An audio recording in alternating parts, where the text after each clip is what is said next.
Okay, let's unpack this. Picture yourself in, like, the most ordinary of moments. Maybe you're on your regular subway commute home after a long day. Right, totally normal. Yeah, and the train stops unexpectedly. Right. It's annoying, a common delay. Nothing really out of the ordinary. Been there a million times. Exactly. The lights flicker. Maybe they go out completely for a moment, plunging you into darkness. Then they snap back on. Okay. You sigh, ready to scroll on your phone or pick up your book. Except this time when the light returns, you see something floating in the air. Something impossible. Utterly impossible, yeah. Something that just defies the laws of physics. You know? And it feels horrifyingly familiar, like a nightmare pulled directly from the pages of a story you thought only existed, on your phone screen. Wow. That jarring sensation, that sudden, violent, undeniable break from the mundane reality you always knew, that's the precise moment where our deep dive begins today. It truly is. We're plunging headfirst into the genesis moment, the absolute zero point, where reality isn't just altered, it's fundamentally rewritten. Yeah.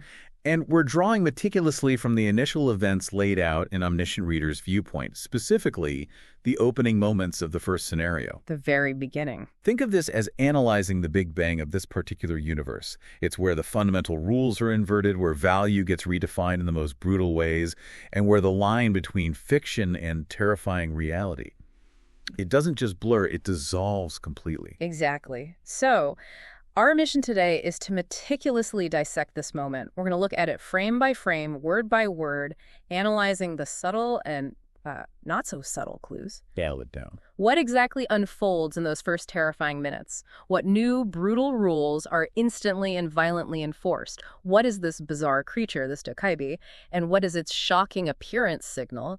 We'll examine how an utterly ordinary, even boring setting a stopped subway car is instantly transformed into a deadly stage for survival. Right. The contrast is key. And crucially, we'll explore how the very concept of a story becomes not just a narrative device, but the central operating system, the governing principle of this new world. Yes, the metal layer kicks in immediately. All of this, seen through the eyes of our protagonist, who finds himself in a unique, terrifying, and potentially powerful position because, impossibly, he seems to be the only one who knew this was coming. It's more than just, your standard apocalypse narrative. It's analyzing the precise moment this series establishes, its core conflict, and its signature metafictional mechanics. Right. What makes this particular transition from normalcy to catastrophe so distinct?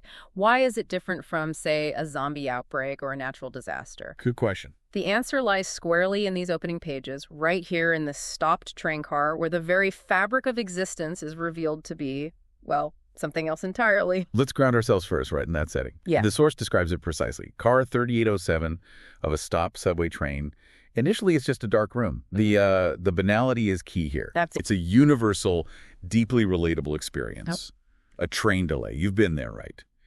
The mild frustration, maybe the low hum of the train systems before the lights go out. The murmuring of annoyed passengers. Yeah, maybe you're just killing time on your phone. It's utterly normal. Using such an ordinary, almost mundane setting is an incredibly powerful narrative choice. It doesn't start in some secret lab or a government bunker. It starts on your commute. Right there with you. This grounds the extraordinary event that's about to happen in the bedrock of the everyday, amplifying the shock and the horror. It makes the impossible feel terrifyingly real because it's invading a space you inhabit regularly. It takes your sense of absolute safety and normalcy and just violates it utterly, making it the immediate visceral stage for the absolute extraordinary and horrifying. You feel it directly, immediately. And into that mundane frustration, into that brief moment of darkness and then returning light, pops something utterly alien. The protagonist experiences this sudden internal flash, almost like a notification appearing in his mind. Dokkaebi. The first time he appeared, someone said so. Oh, that specific line. Yeah, it's described as a sense of déjà vu, and it's immediately, explicitly linked to a familiar novel, one they call Ways of Survival. This is absolutely critical. The déjà vu isn't just a vague feeling of, oh, I've been here before. It's a memory that is anchored to a specific fictional text. Tied directly to it. This immediately tells us, the reader, that the protagonist has a unique, profound, perhaps even obsessive relationship with this novel. It's far more than just a casual reader remembering a minor plot point. Definitely more. The text notes that the idea of the novel being real feels ridiculous, but it's also something they immediately and seriously consider. This internal conflict, the rational disbelief battling against an uncanny specific recognition, hints at a deep, ingrained familiarity with ways of survival, combined with the natural human resistance to accepting that fiction could violently cross into reality. That struggle must be intense. This is the very first thread pulling the core meta-narrative into existence. The protagonist doesn't just understand what's happening, he understands how it's happening because he holds the key. He's read the script. Then the physical manifestation occurs, the door of the train car opens, the electricity flickers back on, and precisely with the return of the light, the Dokkaebi appears, floating. Right there. And pay attention here. Yusanga, a passenger sitting right next to the protagonist, also immediately names it Dokkaebi. Yes. The timing is almost poetic, or perhaps a deliberate, cruel form of irony.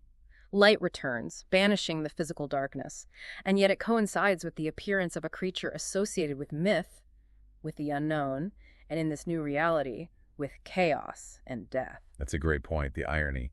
And Yusanga's reaction is uncanny. Her immediate naming of it mirrors the exact sentence that popped into the protagonist's head. How does she know the name? That's the question, isn't it? Is this knowledge suddenly universal? Does the name somehow become instantaneously known to those present? The source doesn't give us an immediate explanation for her knowledge right then, leaving it as an early, intriguing puzzle piece. Something to watch. It seeds the possibility that the protagonist might not be entirely alone in experiencing the uncanny, even if his level of knowledge is just completely unparalleled. And the source gives us the novel's description of the creature, quoted verbatim. With 2 small horns and wearing a small straw mat, the strange and fluffy creature was floating in the air. Right. This is followed by the classification provided in the text. It was too strange to call it a fairy, too evil to call it an angel, and too tranquil to call it a demon. Thus, it was called a Dokkaebi. Let's spend a moment really picking apart this description because it tells us a lot about the nature of this entity and the tone being set. Small horns suggest something slightly demonic, mischievous, or dangerous. Okay. But small straw mat and fluffy, those are oddly humble, rustic, even cute details. Yeah, fluffy is not what you expect. It's a deliberate, jarring mix of the seemingly innocuous or even adorable with the potentially sinister. This contrast, right in its physical description, immediately sets up the discrepancy between its appearance and its true, terrifying nature. Misleading. Very. The classification, not fairy, not angel, not demon, forces it into its own unique category. It doesn't fit neatly into traditional mythological archetypes as we understand them, in Western or even standard fantasy contexts. But something else. It emphasizes its alienness, its otherness, to establish human categories of supernatural beings. It is explicitly defined by what it is not, highlighting that it operates outside of our known frameworks. It is worth briefly touching on the mythological roots of Dokkaebi in Korean folklore. They are often depicted as mischievous spirits, sometimes benevolent tricksters, sometimes malevolent, often associated with objects or places, possessing powers but typically confined to specific locales or interactions. Exactly. This portrayal aligns in the sense that it's a distinct spiritual or mythical entity with powers beyond human comprehension. However, it diverges dramatically in its scale of power and its immediate systemic impact. Big difference. Traditional Dokkaebi might grant wishes or play tricks. This one is an administrator of an apocalypse. This reinvention takes a familiar cultural name and grafts an entirely new, cosmic, and terrifying function onto it, making it much more than a simple folkloric creature.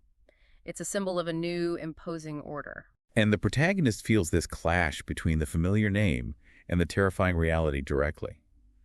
The text states his internal trembling and provides the explicit confirmation, leaving no room for doubt. The novel I knew and the reality before me overlapped. It's stated right there. This isn't subtle. The core premise of the entire narrative is stated outright in this moment. The psychological impact of this overlap must be absolutely immense, almost shattering. Your escape, your source of knowledge, the fictional world you visited to leave behind the mundane pressures of your everyday life has just violently erupted into your terrifying, inescapable present. Unimaginable. The protagonist's fear isn't just fear of the floating creature itself. It's a deeper existential fear born from the validation of an impossible, absurd truth. It's the universe looking at him saying, yes, that ridiculous, improbable story you spent thousands of hours reading, it's real now and you're in it. Wow. It's the terror of knowing the script, but being forced to act in a play where the stakes are your literal survival. And even the Dokkaebi's very first sounds, before it speaks intelligibly, confirm this uncanny overlap for the protagonist. And hashtag, followed by the protagonist's internal certainty that he knew what it would say. He knew the gibberish. And the text confirming it with chilling precision. Hashtag, fiction and reality overlap precisely. This sound, alien, chaotic, unintelligible noise represented by symbols that break down language itself, is a complete disruption of human communication and understanding. It's literally foreign code, non-language, injected into the space where human conversation was just happening. Total disruption. And the fact that the protagonist knows this specific sound, this exact pattern of noise, is another layer of his meta-knowledge. It's not just that he remembers major plot points. He remembers the specific, minute details of how this reality-breaking event unfolded in the novel. Down to the sound effects. It proves his understanding is deep, specific, and extends to the very granular sensory details described in the text he devoured. This is the kind of detail only a truly dedicated, perhaps even obsessive reader would recall. So the creature has arrived, made its bizarre initial sounds, and the protagonist confirms the impossible overlap. What happens next among the other passengers? How do they react? You get the immediate, diverse, and utterly human reactions of the people trapped in the car. What is this? Augmented reality. They are chattering, trying to make sense of the nonsensical. Trying to rationalize. And amidst this collective confusion, the protagonist feels that profound isolation we mentioned earlier, feeling thrown into another world alone among them, even though they are physically right beside him. This contrast is absolutely crucial for establishing the protagonist's unique perspective. He instantly recognizes Dokkaebi's true nature, its name, the meaning behind its initial sounds, all based on his singular knowledge.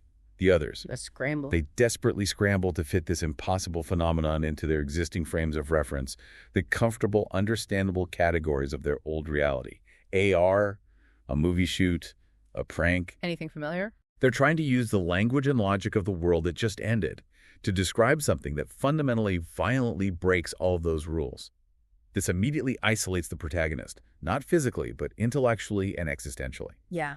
He's in this terrifying situation with them, but he understands the situation on an entirely different, deeper, and more terrifying level. He sees the trap closing while they're still arguing about what kind of box it is. And then, representing that typical human attempt to bridge the gap, you have Usanga. Her voice breaks through the general chatter. She guesses it might be Spanish. A logical, though incorrect, attempt to categorize the initial sounds. Trying to find a pattern. And she vocalizes her intention to try and communicate. Should I talk to it? The protagonist's reaction is surprised, almost disbelieving, and a bit skeptical, asking if she plans to ask it for money. Usanga's reaction is the epitome of a rational human response to the unknown. Faced with something inexplicable, she attempts communication.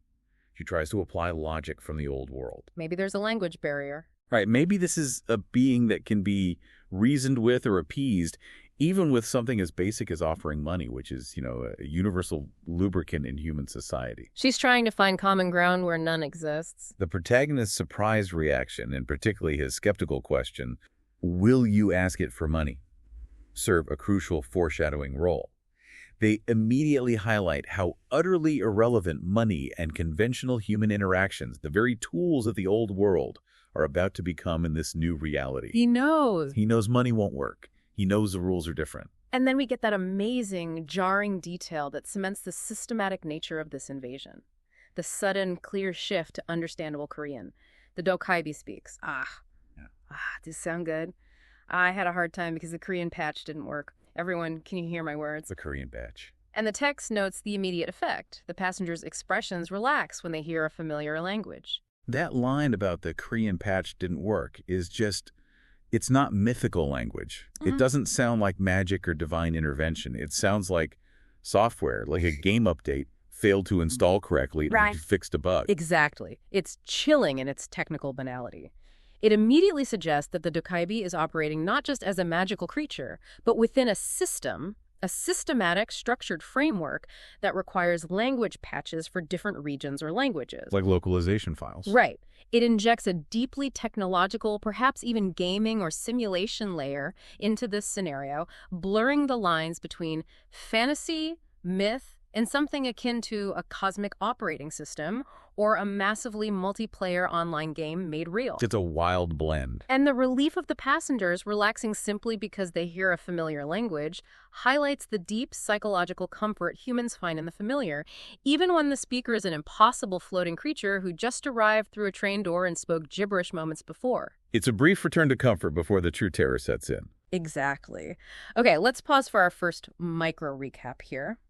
We've just witnessed the sudden, jarring arrival of a creature from fiction, a Dokkaebi, appearing in the utterly mundane setting of a stopped subway car. Mundane to terrifying, instantly. The protagonist instantly recognizes the young imp from a novel, giving him a unique, terrifying connection to this unfolding reality, while the other passengers struggle to understand, clinging to old explanations like AR or movie shoots. Trying to make it make sense. The Dokkaebi, after making alien sounds that the protagonist recognized from the novel, starts speaking clearly, explicitly mentioning a Korean patch, which injects a strange, systematic, almost game-like element into this mythical being. That tech language, yeah. An impatient passenger, grounded in the old world's concerns, tries to dismiss it as filming, worried about his schedule. Remember the memory hook?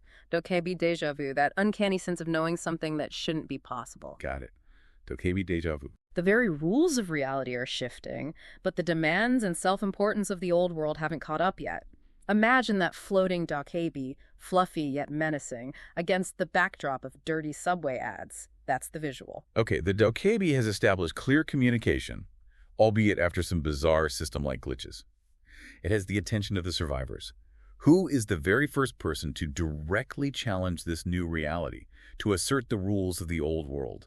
That's the big man in a suit, identified internally by the protagonist based on his novelistic knowledge as an obscure actor with brimming ambition. Oh, the actor. Yeah. His protest is immediate, impatient, and utterly self-centered, grounded entirely in the old world's concerns. Hey, what are you doing right now? Are you filming? I have to go because I have to quickly get to an audition. An audition. He's worried about an audition. This character is a perfect and tragically ironic representation of the demands and self-importance of the old reality. Completely missing the point. His immediate pressing concerns, his schedule, his career, his auditions, are utterly, completely irrelevant in the face of the power that has just entered the car. These are things that mattered intensely moments ago, but now mean absolutely nothing. Less than nothing.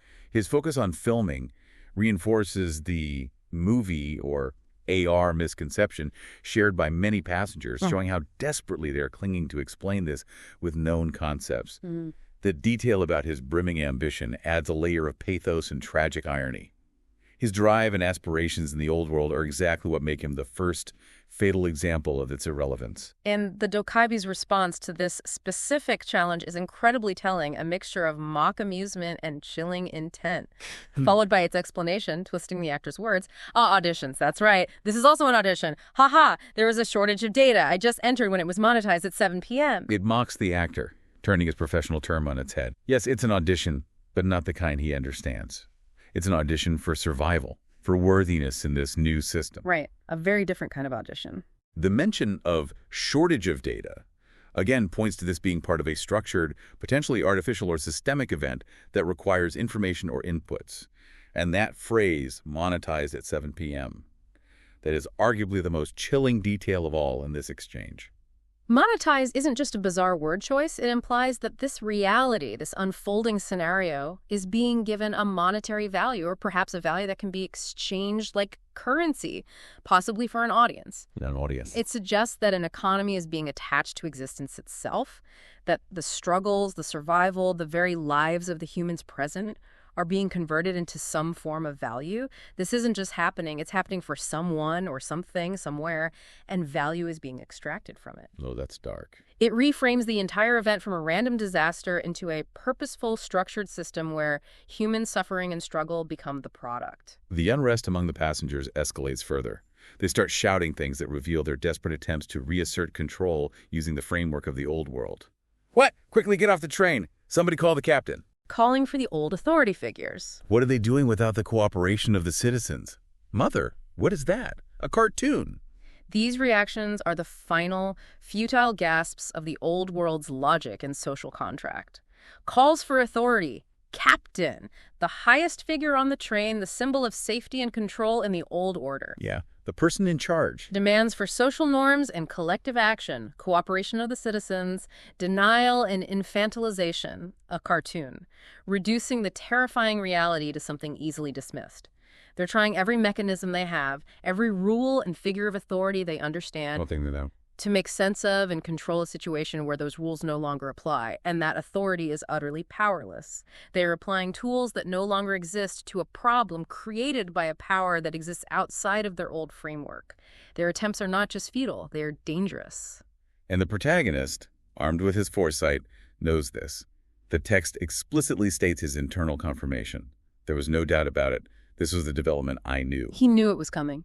He feels a reluctance, didn't want to be mixed up, didn't want this knowledge to be real, didn't want to act, but also acknowledges the inevitability. No way to avoid it. This knowledge isn't just passive understanding, it forces his first major preventative action. Stopping Usanga from attempting further communication or potentially protest. He acts on it. He grabs her and says, Usanga, see, it is dangerous, so stay here. This is the critical turning point where his foresight moves from internal recognition to external, life-saving action. He uses his unique knowledge not just to understand the horror unfolding, but to try and mitigate its immediate impact on someone else. Trying to protect her. The line that follows is equally important. There was no way to explain what I understood. To be exact, I didn't have to explain. This reinforces the immediate, non-negotiable nature of the danger. There is no time, no capacity, and no need for lengthy explanations of metafictional knowledge or narrative structures. No time for exposition dumps. Exactly. When faced with absolute power and impending, brutal violence, explanation is useless. Only immediate, decisive action matters. He knows what comes next, and he knows words won't stop it. And that absolute power, that stronger persuasive force, arrives instantly. The Dokkaebi looks at the noisy, protesting humans and delivers its chilling command, shifting from mock amusement to lethal seriousness. Haha, you are really loud, I told you to be quiet. That shift in tone from seemingly amused tolerance, haha, you're really loud, to a cold, absolute command, I told you to be quiet, is terrifying. It demonstrates its arbitrary control and complete lack of empathy for the humans' fear, confusion, or even their attempts to assert themselves. No empathy at all. And the visual cue the source provides is simple but effective. The Dokkaebi's eyes turn red. It's a classic, primal visual shorthand for menace, anger, and unleashed dangerous power. Red eyes, got it. Then comes the sound of something bursting, followed by an immediate, unnatural silence. Silence enforced by unimaginable, brutal violence. The first deaths are made horribly concrete and specific. The source details a big hole in the forehead of the unknown actor, confirming he collapsed on the spot. Right there, first one down. Then another cracking sound once again, this time targeting the person talking about the captain. These specific examples make the horror visceral and immediate.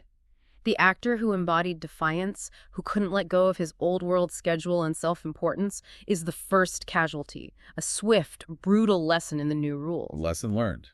The hard way. The fact that the second victim was specifically the person talking about the captain is not random chance. It's a deliberate, systematic targeting.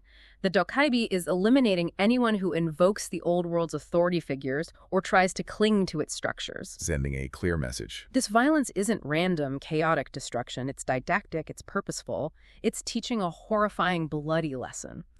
Your old life, your old rules, your old authority figures, your old value systems, they mean nothing here. Resistance is met with instant, absolute erasure. Let's take another brief pause here, hitting around the 10-minute mark. We've moved rapidly from confusion and disbelief to sheer, terror-induced silence. A very quick transition. The Dokkaebi has established clear communication, explicitly rejected the old world's logic and definitions of reality, and then brutally enforced its new rule of silence by killing the most vocal protesters. Targeted killings. The protagonist, uniquely armed with impossible knowledge from a novel, has already begun acting on his foresight to try to save someone. The core, immediate rule of this new world has been demonstrated in the most horrifying way. You do not question the Dokkaebi, you do not cling to the old ways, and you will be silent. Our memory hook here. The rule is silence, enforced by death. The rule is silence. Got it. And the sensory focus. Think about that sudden transition, the cacophony of panicked shouts, the clear voice mentioning the Korean patch, then the horrifying pop or bursting sound, followed by absolute stunned silence, maybe just the dripping sound. Chilling. And with its authority cemented in blood and absolute terror, the Dokkaebi moves on to articulate the fundamental principle that will govern this new world. It explains why this is happening from its perspective. And it starts with a statement that is as chilling in its content as it is in its delivery. A twisted assertion about human lives. Everyone, your lives have been nice so far, isn't that right? Setting it up? You have been living too long for free. Isn't life too generous? You were born and paid no price for breathing, eating, pooping, and breathing. Ha! You really live in a good world.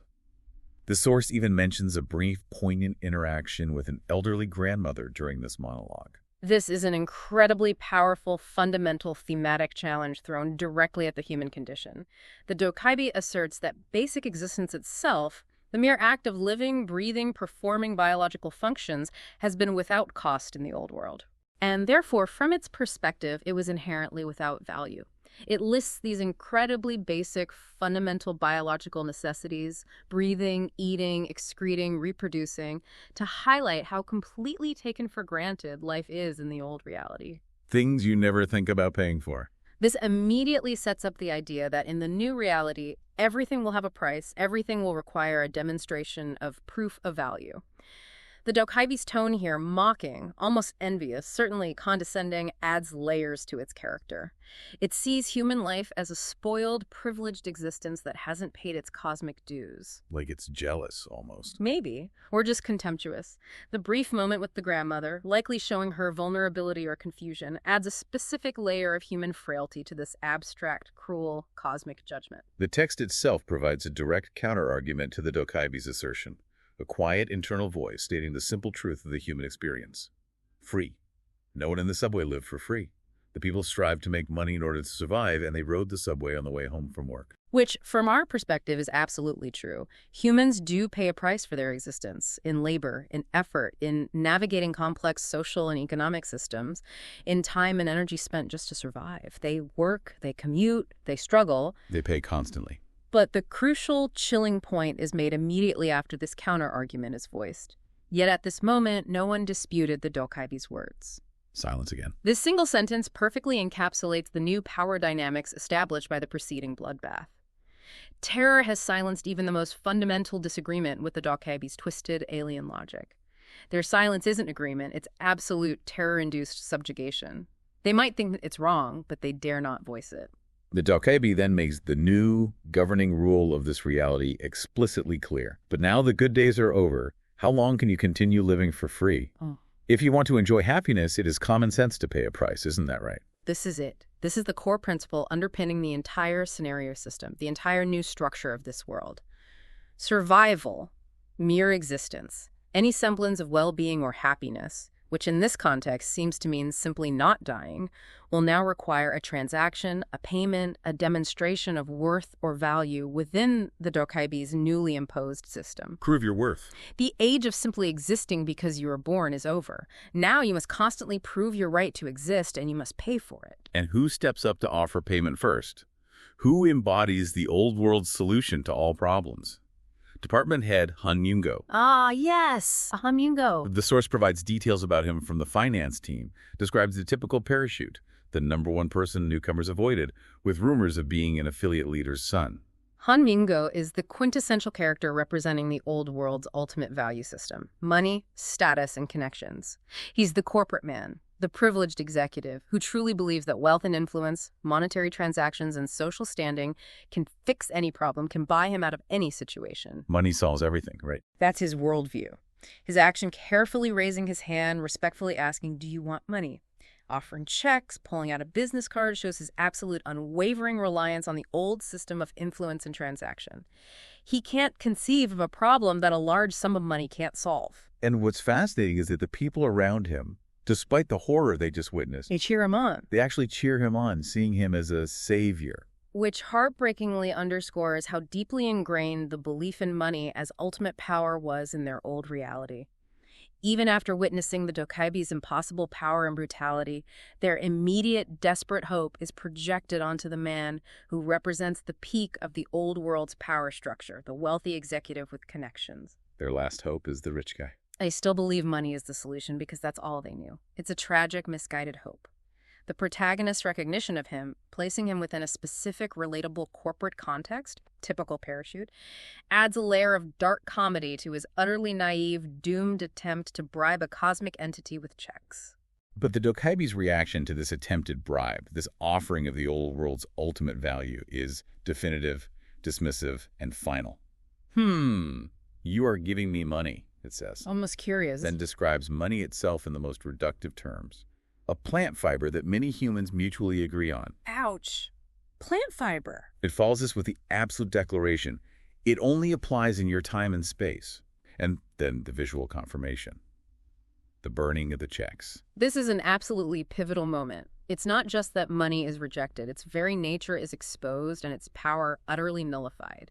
Money, the ultimate symbol of value, power, and security in the human world, is explicitly declared worthless in this new macrocosm world that the Dokkaebi represents. Worthless. Describing it as mere a plant fiber that many humans mutually agree on is incredibly dismissive. It strips away all of its perceived power, its social construction, and reveals it as just a human invention, a collective delusion of value that has no meaning to cosmic forces. Just paper. The phrase, "it only applies in your time and space," is a clear, stark boundary marker. It explicitly states that the rules, systems, and values of the old reality are geographically and dimensionally limited. The new reality operates on fundamentally different principles. New space, new rules. The burning checks provide a powerful, undeniable visual metaphor for the complete destruction and invalidation of the old value system. Money doesn't just not work here, it is literally shown to have less value than paper it's printed on. Okay, hitting roughly 15 minutes. Let's pause again. The Dokkaebi has brutally established its authority and declared that life itself is no longer free. It must be paid for, its value proven. The core principle. The old world's ultimate symbol of value, money, has been explicitly rejected, described as mere plant fiber, declared valid only in your time and space, and literally destroyed by fire. This moment confirms the absolute shift, the memory hook. Money doesn't buy survival anymore. Money doesn't buy survival anymore. Crystal clear. And the sensory image. Focus on those flames consuming the checks, maybe the smell of burning paper mixing with the metallic scent of blood in the enclosed subway car. That's the visual and olfactory snapshot. Grim. This pivotal rejection of money leads directly into the introduction of the larger context, what the Dokkaebi refers to as the macrocosm world. What does that term immediately imply about the scope of this narrative? It vastly expands the scale. It suggests a larger universe, a different dimensional plane, a cosmic system governing potentially multiple realities, multiple Earth-like planets or dimensions. We're just a small part of something huge. It immediately tells you that Earth and the human reality that just ended is just one small, perhaps insignificant part of a much, much bigger, structured cosmic stage. This isn't just a local apocalypse. It's Earth being integrated or perhaps conscripted into a grander cosmic structure. And after money fails so spectacularly and violently, what returns to the faces of the people? Fear. Pure fear. The source notes the return of fear, embodied in the shared unspoken question, what the hell will happen now? Yeah, if money doesn't work, what does? This isn't just one person's private thought. It represents their collective, desperate, panicked uncertainty. They tried their ultimate solution from the old world, the thing they believed in most, money, and it failed utterly, leading only to more death. Now, with no familiar tools left, they are truly lost and terrified. And in that vacuum of understanding, with the old systems destroyed and fear paramount, the new system formally arrives. It doesn't just start. It announces itself with a sequence of messages, appearing like digital notifications. Pop-ups in reality. Exactly. Hashtag #7623 channel is open. The constellations have entered. The main scenario has arrived. These appear as small windows emerged in front of everyone's blank eyes, described as if they are just floating UI elements in the air. Let's meticulously break down the implications of each of these messages because they are loaded with meaning for the world building. The first, #BI7623 channel is open. This sounds like a broadcast channel, a specific frequency, a network identification. Like tuning into a TV station. It reinforces the idea that this isn't random magic, it's structured, it's technological or systemic in nature. It implies Earth is now connected to or being observed via a specific broadcast frequency within this macrocosm. Again, that digital systematic terminology channel, #BI7623, looking like a code, it's a deliberate contrast with the mythical Dokkaebi. It blends technology and myth in a jarring way. Precisely. It creates this unique genre blend. The second message, The constellations have entered. This is incredibly intriguing and central to the meta-narrative. Who or what are these constellations? That's the big question. Their entry implies they are external entities, powerful beings who are now observing and possibly participating in or influencing what's happening on this channel. This explicitly introduces the idea of powerful, perhaps divine, mythical, cosmic, or even extra-dimensional beings who are now watching and maybe even interfering with events on Earth. They are positioned as external observers, potentially the audience that Dokkaebi referred to when it mentioned things being monetized. The audience for the monetized suffering, killing. Right. And then the big one, the formal announcement. The main scenario has arrived. This is the official start. The game, the trial, the new operating system for reality is officially booting up and presenting its first objective. Game on. The description of these messages appearing as small windows in front of everyone's blank eyes again emphasizes the passive role of the humans. They are simply recipients of this decree, this UI overlay, not active participants in its initiation or design. It's like the world just turned into a game and the interface just popped up. And then we get the explicit details of main scenario #1. The source provides the exact box of information presented as clearly as a quest log in a video game. Let's read it out. Category: main, difficulty, F clear conditions, kill one or more creatures, time limit, 30 minutes, compensation, 300 coins, failure, death. Let's go through this point by point, because each element is crucial for understanding the new rules. Yeah. Category: main. This signifies it's central to progress in this new world. This isn't a side quest or an optional task. This is the primary, necessary path forward for survival and advancement. Non-negotiable. Difficulty. F explicitly stated as the lowest possible grade. This serves the dual purpose. It eases participants in, yes, but it also makes the consequence for failing an F difficulty task even more stark, more brutal. Like if you can't even pass this. Right. If you can't even pass the easiest test, the most basic requirement, your chances in this new world are revealed to be 0. It's a cruel form of initial filtering. Clear conditions. Kill one or more creatures. This is the immediate, visceral, and morally compromising requirement. Survival depends on taking a life. No pacifist route here. This forces immediate moral compromise or violent action. It doesn't allow for passive survival or hiding. You must act violently. What constitutes a creature is left slightly ambiguous initially, but the horrifying implication is clear. Something living must die by your hand for you to live. This establishes the brutal nature of the new system. Value is proven through killing. Time limit. 30 minutes. This creates immediate, crushing urgency and panic. There is absolutely no time for deliberation, complex planning, discussion, or moral debate. You have 30 minutes to kill, or you die. The clock is ticking. Loudly. It forces instinctual, survival-driven action over rational thought or cooperation. Compensation. 300 coins. Here is the explicit introduction of the new currency. Coins are the direct replacement for money, the new measure of value, progress, and reward in this world. The reward for killing. They are what you earn for successfully navigating the scenarios. 300 is the starting value you earn for passing the most basic, horrific test. It immediately assigns a monetary value to killing. Failure. Death. The ultimate non-negotiable consequence. This reinforces the stakes established by the Dokkaebi's earlier violence. There is no game over and a reload. No penalty short of the absolute. No second chances. If you fail to meet the conditions within the time limit, you die. There is no opting out, no retrying under different conditions. The penalty for not proving your value is non-existence. Let's create that memory hook for these scenario elements like we discussed. Okay. How about DCF category? Difficulty conditions, time, compensation, failure. CDCTCF. I like it. Concise. It concisely lays out the basic structure, the brutal framework of every challenge they will face from this moment forward. That's a solid hook. And this entire system, these rules appearing as small windows in front of their eyes floating in the air, it literally visualizes the interface of this new reality. It's not metaphorical. It's presented as a literal overlay on the world, transforming it into a game with explicit, deadly rules and objectives. Reality has been gamified. Okay, we're around the 20-minute mark. Let's take one last brief pause before we wrap up the initial sequence. The system has formally arrived, announced by digital-sounding messages revealing a channel opening, the entry of unseen constellations, and the start of main scenario #1, proof of value. The game board is set. We now know the brutal, simple, terrifying rules of the first task, presented in a game-like interface. Kill a creature within 30 minutes for coins, or die. Remember the hook. Yeah. CDC-TCF. CDCF. Got it. And the key takeaway. The game has begun. Kill or die. The sensory focus here. Imagine those translucent blue or white small windows suddenly appearing in everyone's vision, overlaying the bloody scene in the subway car. That clash of game UI and brutal reality. Yeah, that visual is powerful. And through all of this, through the chaos, the terror, the rule changes, the violence, and the system initialization, there's one person with a completely different perspective, an impossible advantage. The protagonist. The text states it plainly, highlighting his singular position. Only I knew what was going to happen in the future. This is the absolute core of the meta-narrative, the central premise the entire series is built upon.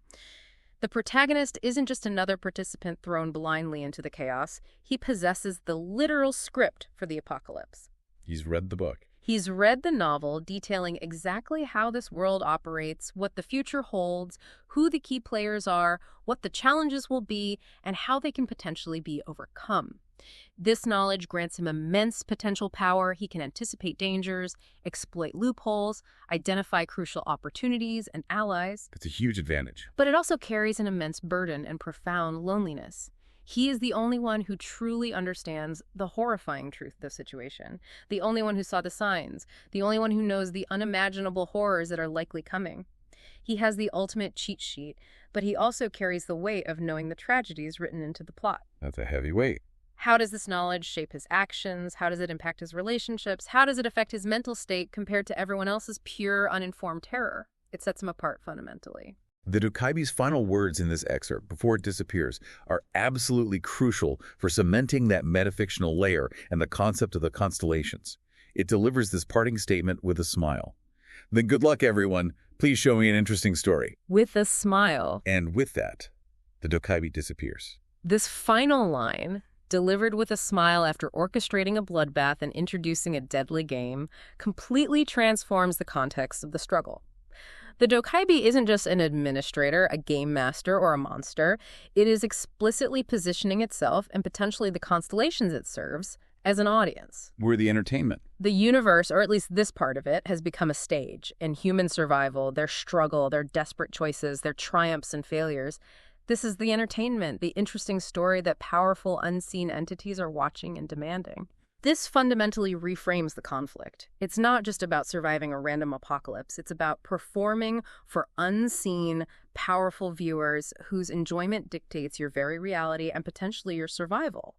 The good luck feels less like genuine well-wishing and more like a director or producer setting the scene for a show they hope will have high ratings, regardless of the cost to the actors. It turns the participants into characters in a cosmic drama, where their very existence, their pain, and their struggles are currency or entertainment for higher beings. It's a chilling thought. Remember that final memory hook. You are the audience, but you are also the show. That nails it. Okay, let's bring together all the threads from this incredibly dense, brutal, and fascinating opening sequence as we approach the end of this deep dive. This initial transition isn't a slow burn. It's a rapid, violent, undeniable transformation of reality. No easing into it. The familiar, safe subway setting is instantly and brutally turned into a terrifying stage governed by arbitrary, absolute power. The transition is swift, leaves no room for denial, and is enforced by immediate, horrifying violence. We see a fundamental, explicit shift in the world's value system: money. The ultimate symbol of worth and power in the old world is declared worthless and destroyed, replaced by a new currency, coins, earned through a new game-like system. Money out, coins in. This system is imposed with clear, brutal rules presented in a visible interface: category, difficulty, conditions, time, compensation, failure, CDC-TCF, and the consequences for failure are absolute: death. The arrival of the constellations and the Dokkaebi's chilling framing of events as an interesting story for an unseen audience introduce the powerful meta layer that defines the series.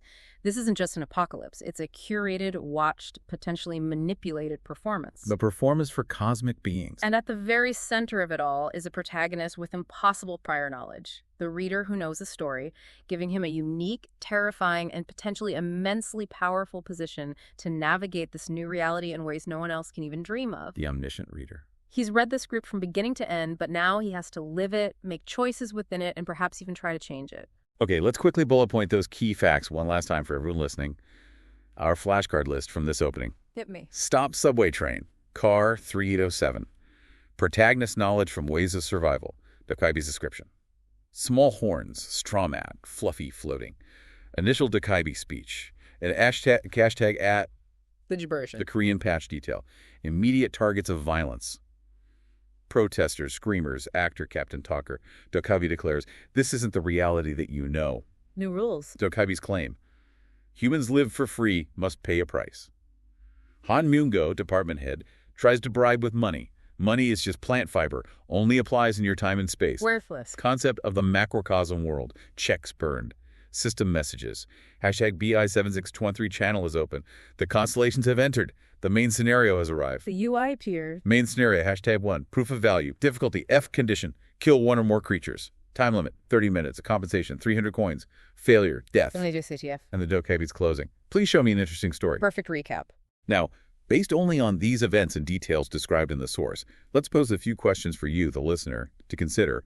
Some critical thinking based on what we've just unpacked. Lay them on us. First, what is the profound psychological significance of the protagonist being the only one who recognizes the events unfolding from a fictional source? How does this impossible knowledge immediately function as both an incredible potential advantage and a significant burden or source of isolation? Good one. Power and burden. Second, how effective and total is the Dokkaebi's immediate and brutal violence in dismantling the old world's social contract, its established authority structures, and its presumed rules of safety and order? How quickly does it all crumble? Third, by declaring money worthless and introducing coins and scenarios, what specific system of value, progress, and interaction is the Dokkaebi immediately imposing on the survivors? How does the title Proof of Value for the very first scenario explicitly reinforce this new principle? What's the new economy based on? Fourth, the Dokkaebi mentions the Korean patch, as events were monetized, announces a channel is open, and introduces scenarios with a category and difficulty. What specific kind of meta-narrative reality structure or underlying system do these technical-sounding terms suggest is operating behind the scenes? Is this world becoming a simulation, a game, a broadcast reality show, or something else entirely? What is this system, really? And finally, fifth, what does the presence of these unseen constellations and the Dokkaebi's final request for an interesting story immediately imply about the fundamental nature of this new reality and the terrifying role of its human inhabitants within it? What does it mean to be a character in their story? These are just some of the complex, fascinating, and disturbing layers introduced right at the very beginning of this narrative. This is far more than just a simple survival story. It's a story about stories, about knowledge, about value, and about performance under unimaginable pressure. It sets the stage for a narrative where simply being a dedicated reader, someone who knows the text intimately, isn't just a hobby or a source of entertainment anymore. It's potentially the most powerful, life-saving asset you possess. And that leaves us with a thought to ponder as you go about your own day. Building on that idea of reality suddenly becoming a structured story for an unseen audience, imagine this. Yeah. If your everyday life, your familiar world, suddenly became a cosmic performance where your literal survival was judged by powerful, invisible entities watching your every move. What seemingly useless, forgotten piece of knowledge, or perhaps overlooked skill, or even just a quirky habit from your entirely ordinary existence might unexpectedly become your most valuable asset? What bit of trivia or mundane expertise that felt pointless in the old world could turn out to be the surprising key to surviving the new one? Something to think about until our next deep dive. Indeed. Thanks for joining us.